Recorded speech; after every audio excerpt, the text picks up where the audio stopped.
All right, good afternoon and welcome to the Real English Party Tuesday afternoon book club. I'm your host, Justin Reed. We are reading Fairy Tale by Stephen King.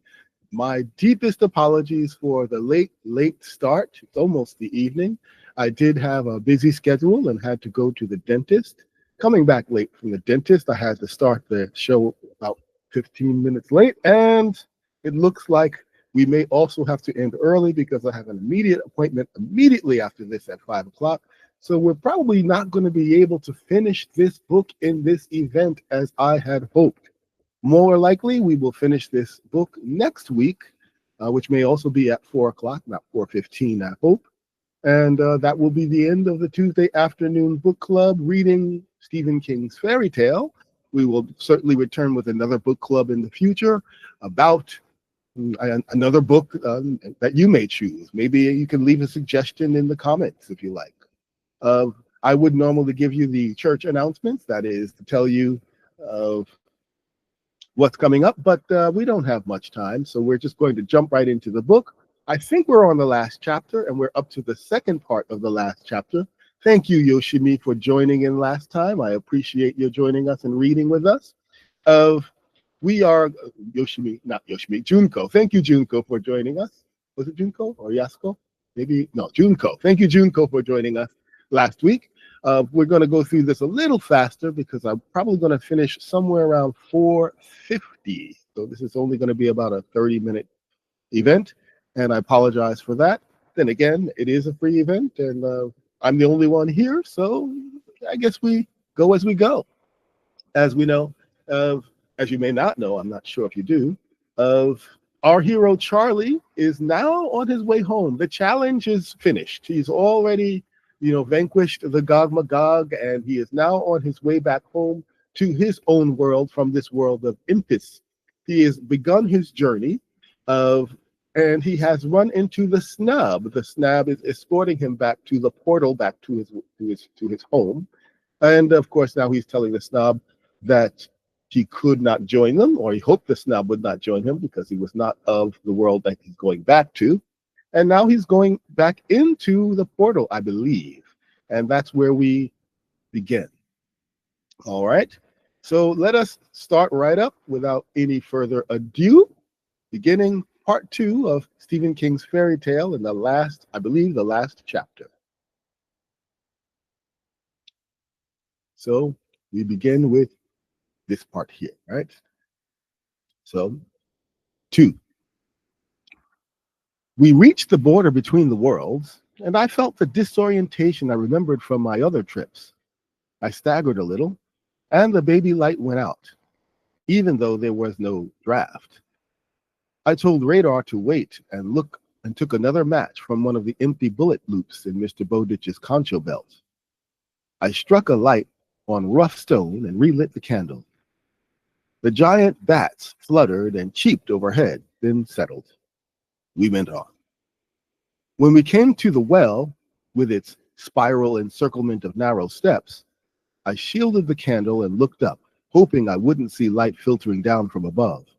Light would mean someone had moved the boards and bundles of magazines I'd used to camouflage. That would not be good. I thought I did see very faint light, but that was probably okay. The camouflage hadn't completely been perfect after all. Radar went up 4 or 5 steps, then looked back at me to see if I was coming. Nah, doggy, me first. I don't want you in front of me when we get to the top. She obeyed, but very reluctantly. Dogs' noses are at least 40 times keener than those of humans. Maybe she could smell her old world up there, waiting. If so, it must have been an aggravating trip for her, because I had to keep stopping to rest. I was better, but not all better. Freed had told me to take it easy. I was trying to follow the doctor's orders. When we made it to the top, I was relieved to see the final bundle of magazines, the one I'd balanced on my head, like a load of wash, still in place. I stayed below it for at least a minute, probably more like 2 or 3. Not just to rest this time. I had been eager to get home and still was, but now I was also scared and a tiny bit homesick for what I'd left behind in that world where there had been a place and a beautiful princess and deeds of daring do. Maybe somewhere off the coast of seafront, perhaps, there were still mermaids singing each to each. In the world below, I'd been a prince. In the one above, I'd have to write college applications and take out the trash. Radar bumped her nuzzle into the back of my knee and gave two sharp barks. Who says dogs can't talk? Okay, okay. I head lifted the bundle, stepped up, and shoved it aside. I pushed away the bundles on either side, having to work slowly because my left arm wasn't up to much. It's better now, but will never be what it was in my football and baseball days. Thanks, Petra, you bitch. Radar gave a few more barks just to hurry me along. I had no problem slipping between the boards I'd laid out over the well's mouth. I had lost a lot of weight during my time in Impus, most of it in deep Malene. But I had to wriggle out of the pack first and push it across the floor. By the time I got out, my left arm was singing. Radar popped out after me with disgusting ease. I checked the deep pivot Petra's bite had left, afraid the healing wound might have broken open, but it looked okay. What surprised me was how cold it was in the shed. I could see my breath. The shed was just as I'd left it. The light I'd seen from below was filtering through the cracks in the sides. I tried the door and found it padlocked shut on the outside. Andy Chin had come through for me. I hadn't really believed anyone would check on the abandoned backyard shed for me, or my dead body, but it was still a relief. It meant, however, that I would have to use the sledgehammer, which I did, one-handed.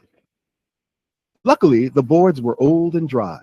One cracked on the first blow and broke out on the second, letting in a flood of Illinois daylight and a fine swirl of snow. With Radar barking encouragement, I broke through two more. Raids leaped through the gap and immediately squatted to pee. I swung the sledge one more time and knocked out another long piece of board. I tossed my pack through, turned sideways, and stepped out into sunshine. Also into 4 inches of snow. Okay, so our hero Charlie has returned to his world. Here he is back on Earth, back in Illinois. He has gone up the swirling steps that go to the top of the Well of the Worlds. He has pushed aside the magazines that he used to camouflage or to cover the top so people wouldn't see it. And of course, no one did see it because the shed had been padlocked from the outside by his friend. He asked him to do him that favor, and his friend did do that. So good news for him. There might be some good vocabulary in that section, but at this point, we're not going to stop so much. Unless someone wants to join or someone wants to ask a question, we're just going to forge right on ahead. And in looking at the chat room, it does appear that there is no one leaving any comments or questions. So we will continue on to part 3. 3. Radar bounded across the yard, pausing every now and then to bury her snout and fling snow into the air. It was a puppy behavior and made me laugh. I was overheated from my climb up the spiral stairs and my work with the sledge, so by the time I got to the back porch, I was shivering. It couldn't have been more than 25 degrees. Add the strong breeze blowing, and the real temperature was probably half that. I got the spare key from its spot under the mat, which Mr. Bowditch had called the unwelcome mat, and let myself in. The place smelled musty, and it was chilly, but someone, almost certainly my dad, had turned the heat up a little to keep the pipes from freezing. I remembered seeing an old barn coat in the front closet. It was still there. Also a pair of galoshes with red woolen socks flopping from the tops. The galoshes were tight on my feet, but I wouldn't be wearing them long, just down the hill. The gun belt and revolver went on the closet shelf. I put them back in the safe later, always assuming safe with its secret stash was still there. We went out back, around the house, and through the gate I'd had to climb over that first time, and in response to Radar's howls and Mr. Bowditch's weak cries for help. That now seemed like at least a century ago. I started to turn towards Sycamore Street Hill. But something caught my eye. In fact, I caught my eye, because it was my face on the phone pole at the intersection of Sycamore and Pine, my junior class photo, it so happened, and the first thing that struck me about it was how young it looked, or I looked. There's a kitty who didn't know nothing about nothing, I thought. Maybe he believed he did, but nah. In big and red letters above the picture, "Have you seen this boy?" In bright and red letters below them, Charles McGee Reed, age 17. And below that, Charlie Reed, disappeared on October of 2013. He is 6'4" and weighs 235 pounds. He was last seen, etc. I got stuck on two things: how weather-beaten the poster looked and how wrong it was about my current weight. I looked around almost expecting to see Mr. Richland staring at me, or Mrs. Richland staring at me with her hand shading her eyes. But it was just Radar and me standing on the salted sidewalk. Halfway to the house, I stopped, caught by the sudden impulse, wild but strong, to turn around, to go back through the gate at 1 Sycamore, around the house, into the shed, down the winding stairs, and finally into Impus, where I would learn a trade and make a life. Apprentice myself to Freed, perhaps, who would teach me to be a sawbones.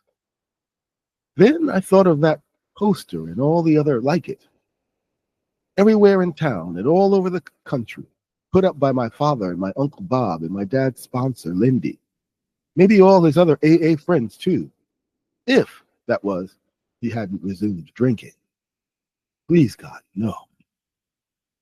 I started walking again, the buckles of a dead man's galoshes jingling, and the dead man's rejuvenated dog at my heel.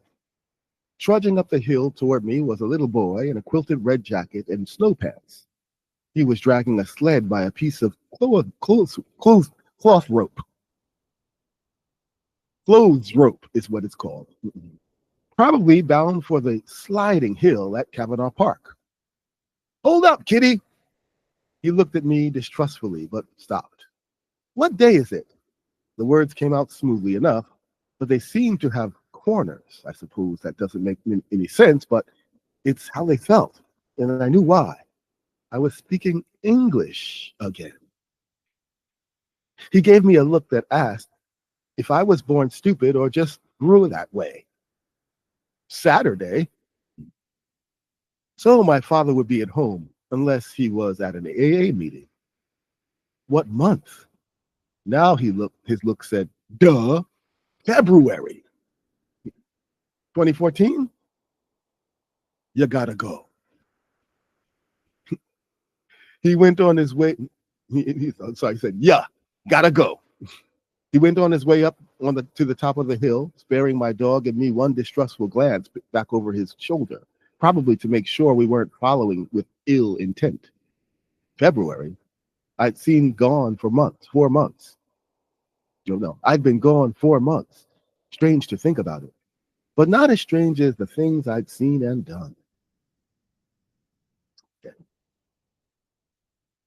So he's out and about in Illinois, his town. He comes out of his shed, leaves Mr. Bowditch's house, leaves the gun and the gun belt in Mr. Bowditch's house, of course, thinking that later he'll put it in the safe, assuming that the safe would still be there, of course. And then he goes out and he notices that there are pictures of him posted on all of the light posts and trees, basically missing signs saying, have you seen this boy? And there are pictures of him when he was in high school, looking much younger than he now felt. But he's going back to his house. On the way back to his house, he sees a boy wearing snow gear and dragging a sled up to the top of the hill where I guess he'll go sledding, asks the kid what day it is, asks the kid what month it is, and then asks about the year. And by the time he asks about the year, the kid just gets freaked out and says, "Hey, listen, I gotta go." And it's just such too strange a conversation from a stranger. And so the kid moves on. Now he is back at his house, and let's see what happens. 4. I stood in front of the house for a minute or so, steeling myself to go inside, hoping I wouldn't find my father passed out on the couch with My Darling Clementine or Kiss of Death playing on TCM. The driveway had been plowed and the walk was shoveled. I told myself that was a good sign. Radar got tired of waiting for me and ran up the steps, where she sat and waited to be let in. Once upon a time, I'd had a key to the door, but it had been lost somewhere along the way, like Claudia's strike, I thought. Not to mention my virginity. Turned out it didn't matter. The door was unlocked. I let myself in, registered the sound of the TV, a news channel, not TCM. And then Radar was running down the hall, barking hello. When I entered the living room, she was on her back paws, the front paws planted on the newspaper my father had been reading. He looked at her, then he looked at me. For a moment, he didn't seem to register who was standing in the doorway. When he did, shock loosened the muscles in his face. I'll never forget how that moment of recognition made him look both older, the man he would be in his 60s and 70s, and younger, like the kid he'd been at my age. It was as if some interior sundial turned both ways at once. "Charlie?" He started to stand up, but at first his legs wouldn't hold him and he plumped back down again. Radar sat beside his chair, thumping her tail. "Charlie, is that really you?" "It's me, Dad." This time he made it to his feet. He was crying.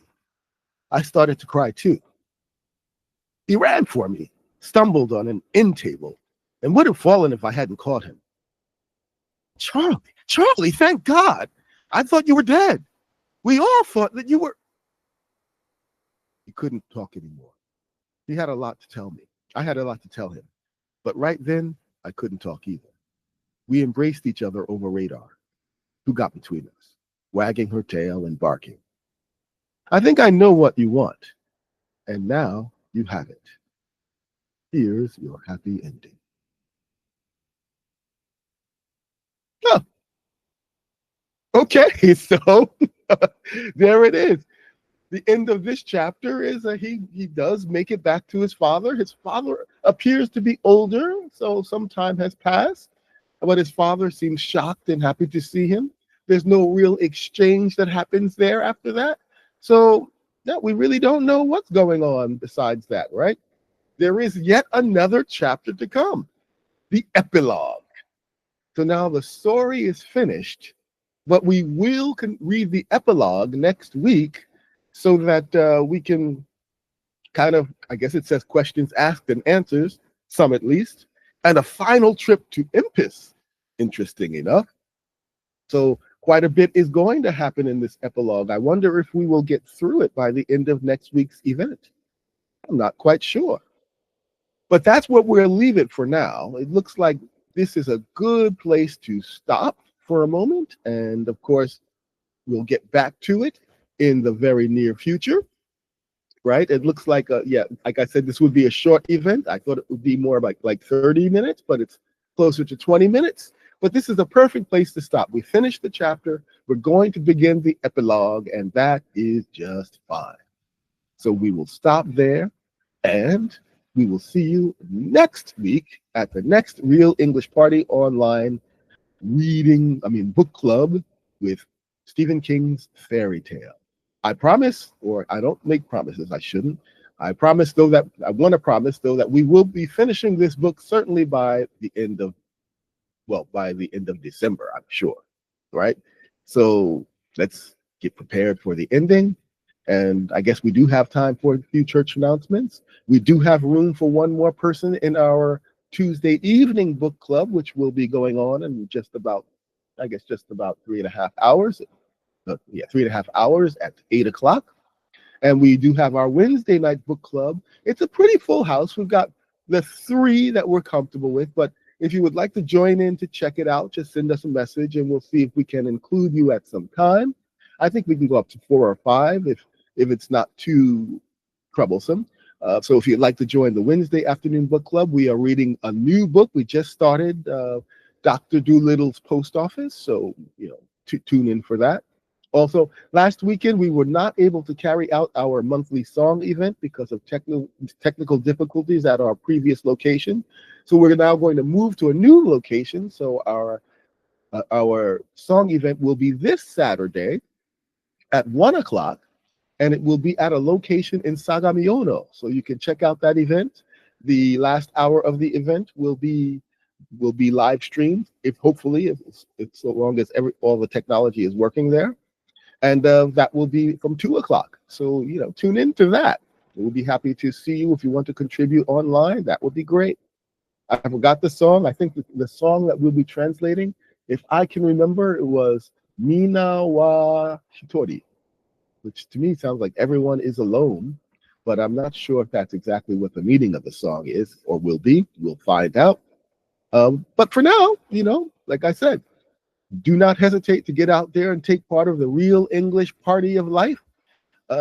It's just out there waiting for you. English will not come to you. You must go to it. Have the courage to use it and learn it in that process. In the meantime, I say to you, good day. Bye for now.